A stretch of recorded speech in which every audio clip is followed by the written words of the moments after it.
सभी को नमस्कार। मैं हूं पंकज। आज के इस वीडियो में हम प्रेमचंद के फटे जूते का दूसरा भाग पढ़ेंगे। इस पाठ यानी प्रेमचंद के फटे जूते के जो लेखक हैं उनका नाम है हरिशंकर परसाई जी। इन्होंने इसमें व्यंग के माध्यम से यह रचना उन्होंने व्यंग के रूप में लिखी है। ठीक है, इसमें उन्होंने प्रेमचंद के जीवन के बारे में बताया है कि वो इतने बड़े साहित्यकार थे, उपन्यासकार थे, फिर भी उनका जो जीवन था वह किस प्रकार से था। वो उनके अंदर एक सादगी भरी हुई थी, वो कभी भी दिखावा नहीं करते थे और उनकी आर्थिक स्थिति भी बहुत ही ख़राब थी। तो यहाँ पर एक फ़ोटो क्या है कि परसाई जी के सामने एक प्रेमचंद जी की फ़ोटो दीवार पर है। उसमें वो देखते हैं, उनकी हालत को देखते हैं, देख करके काफ़ी दुखी होते हैं और समाज के ऊपर काफ़ी सारा व्यंग करते हैं। वे इस वीडियो में मैं आपको इससे रिलेटेड जो प्रश्नोत्तर हैं उसको भी मैं कराऊंगा। सबसे पहले देख लेते हैं, प्रश्न कराना बहुत बड़ी बात नहीं है। यहाँ पर शुरुआत ऐसे होती है कि मैं चेहरे की तरफ देखता हूँ। मैं यानी हरिशंकर परसाई जी कह रहे हैं, मैं चेहरे की तरफ देखता हूँ, क्या तुम्हें मालूम है मेरे साहित्यिक पुरखे। यानी किसे संबोधित करते हुए, उस फोटो में जो व्यक्ति है यानी प्रेमचंद को संबोधित करते हुए, क्या तुम्हें मालूम है मेरे साहित्यिक पुरखे यानी साहित्यिक पूर्वज कि तुम्हारा जूता फट गया है और अंगुली बाहर दिख रही है। यानी वो प्रश्न कर रहे हैं फ़ोटो से ही, क्या तुम्हें इसका जरा भी एहसास नहीं है, जरा लज्जा, संकोच या झेप नहीं है। यानी थोड़ी सी भी तुम्हें संकोच, लज्जा या झेप नहीं आई कि लोग जब फ़ोटो देखेंगे तो क्या मेरे बारे में सोचेंगे। क्या तुम इतना भी नहीं जानते कि धोती को थोड़ा नीचे खींच लेने से अंगुली ढक सकती है। यहाँ पर परसाई जी कह रहे हैं कि प्रेमचंद जी को कि जब तुम फ़ोटो ही खिंचवा ही रहे थे, मान लो कि तुम्हारे पास यानी आपके पास जूते फटे हुए थे, कोई नए जूते नहीं थे, तो जब फ़ोटो खिंचवा रहे थे तो अपनी धोती को थोड़ा सा नीचे कर लेते जिससे वह फटा हुआ जूता आपका फ़ोटो में नहीं आता, यानी अंगुली ढक जाती। मगर फिर भी तुम्हारे चेहरे पर बड़ी बेपरवाही है, यानी कोई चिंता नहीं है, बड़ा विश्वास है।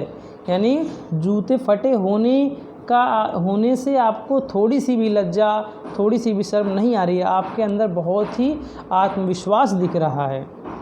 फोटोग्राफर ने जब रेडी प्लीज़ कहा होगा, रेडी प्लीज़ क्या है, ये विदेशज अंग्रेजी के शब्द हैं, इसे कहा जाता है विदेशज शब्द। यानी जो शब्द दूसरी भाषाओं के, विदेशी भाषाओं के जो शब्द हमारी हिंदी भाषा में आ गए हैं, यानी हम यूज करते हैं, प्रयोग करते हैं, उन्हें कहा जाता है विदेशज शब्द।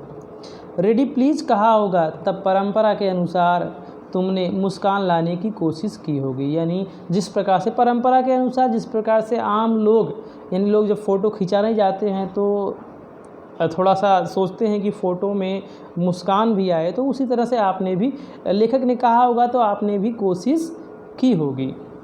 दर्द के गहरे कुएं के तल में, यानी गहरे कुएं के तल में कहीं पड़ी मुस्कान धीरे धीरे खींचकर ऊपर निकाल रहे होंगे कि बीच में ही क्लिक करके फ़ोटोग्राफ़र ने थैंक यू कह दिया होगा। यहाँ कहने का मतलब कि उनके जीवन में इतना दुख था कि वे चाह करके भी, लेखक चाह करके भी मुस्कुरा नहीं सक रहे थे। किसी तरह से वो मुस्कुराहट चेहरे पर लाने की, मुस्कान लाने की कोशिश कर रहे थे, इतने में फ़ोटोग्राफ़र ने क्लिक कर दिया होगा। अंग्रेजी का शब्द है विदेशज, ये करके फ़ोटोग्राफ़र ने थैंक यू कह दिया होगा। विचित्र है यह अधूरी मुस्कान, यह जो आपकी अधूरी मुस्कान है जिसमें आप ढंग से मुस्कुरा नहीं पाए हैं, यह बहुत ही विचित्र है। यह मुस्कान नहीं है, कहते हैं यह कोई मुस्कान नहीं है, इसमें उपहास है, व्यंग है। किसके ऊपर व्यंग है? समाज के ऊपर व्यंग है।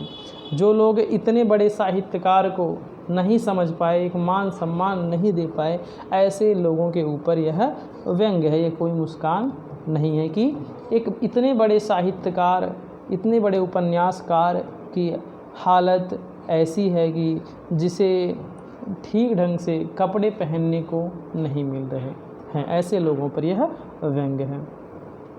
अब उपर्युक्त पठित गद्यांशों के आधार पर प्रश्नों के उत्तर लिखने हैं हमें। तो यहाँ पर पहला प्रश्न है, मैं इसके प्रश्न करा देता हूँ आपको। साहित्यिक पुरखे किसे कहा गया है? आप अपने पुरखों के बारे में क्या जानते हैं? यानी साहित्यिक पुरखे किसे कहा गया और आपको बताना है अपने पुरखों के बारे में आप क्या जानते हैं। इसका आंसर है तो साहित्यिक पुरखे प्रेमचंद जी को कहा गया है।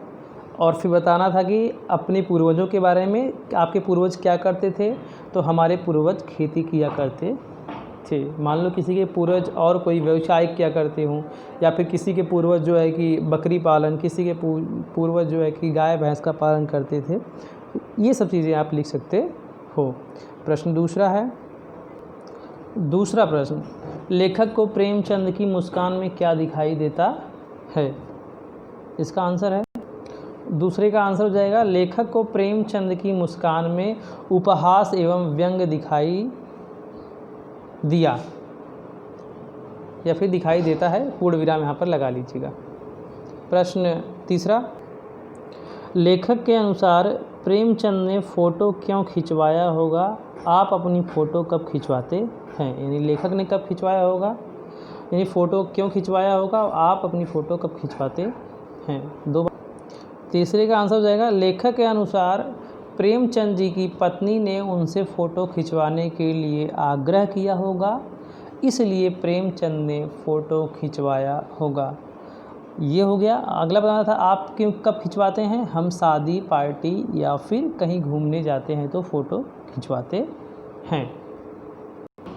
प्रश्न 4, लेखक को ऐसा क्यों लगता है कि ऐसे फ़ोटो खिंचाते हुए प्रेमचंद को लज्जा, संकोच या झेप होना चाहिए था? आंसर है, लेखक के अनुसार प्रेमचंद को फ़ोटो खिंचवाते समय लज्जा, संकोच या झेप इसलिए आना चाहिए था या होना चाहिए था क्योंकि जब लोग ऐसी हालत में लेखक की फ़ोटो देखेंगे तो क्या सोचेंगे। ठीक है। अगला प्रश्न, अगले प्रश्न में कह रहा है, गद्यांश में आए आगत यानी आगत जो आए हुए हैं विदेशज यानी विदेशी भाषाओं, जैसे अंग्रेजी के हुए, अरबी के हुए, फारसी के हुए शब्दों को छांटिए। एग्जाम्पल दे रखा है, रेडी प्लीज़ क्या है, अंग्रेजी का शब्द है ना, ये विदेशज शब्द है। उसी प्रकार से इस गद्यांश को हमें पढ़ना है तो हमें कुछ विदेशज शब्द मिल जाएंगे। विदेशज यानी विदेशी शब्द। ठीक है, देखिए आंसर, तो ऐसे लिख लीजिए आंसर, गद्यांश में आए विदेशज शब्द निम्नलिखित हैं। एक तो आपका एग्जाम्पल दिया था रेडी प्लीज़, वो भी लिख सकते हैं। अगला आप लिख सकते हैं फोटोग्राफर, क्लिक और थैंक यू। बच्चों, यदि आपको मेरी वीडियो यह पसंद आई हो तो प्लीज़ लाइक करें और कमेंट ज़रूर किया करें कि आपको यह वीडियो कैसी लगी, या कोई कमी हो तो भी आप उसे बता सकें। और चैनल को सब्सक्राइब कर लें और वीडियो लाइक करें, और साथ ही साथ बेल आइकन को भी प्रेस करें। जब आप चैनल सब्सक्राइब करेंगे तो लास्ट में आपको बेल आइकॉन दिखेगा, जब आप उसको दबा देंगे तो आप तक जब भी मैं कोई वीडियो अपलोड करूँगा तुरंत उसका नोटिफिकेशन आपकी मोबाइल पर पहुँच जाएगा। थैंक यू बच्चों, मिलते हैं नेक्स्ट वीडियो में, बाय।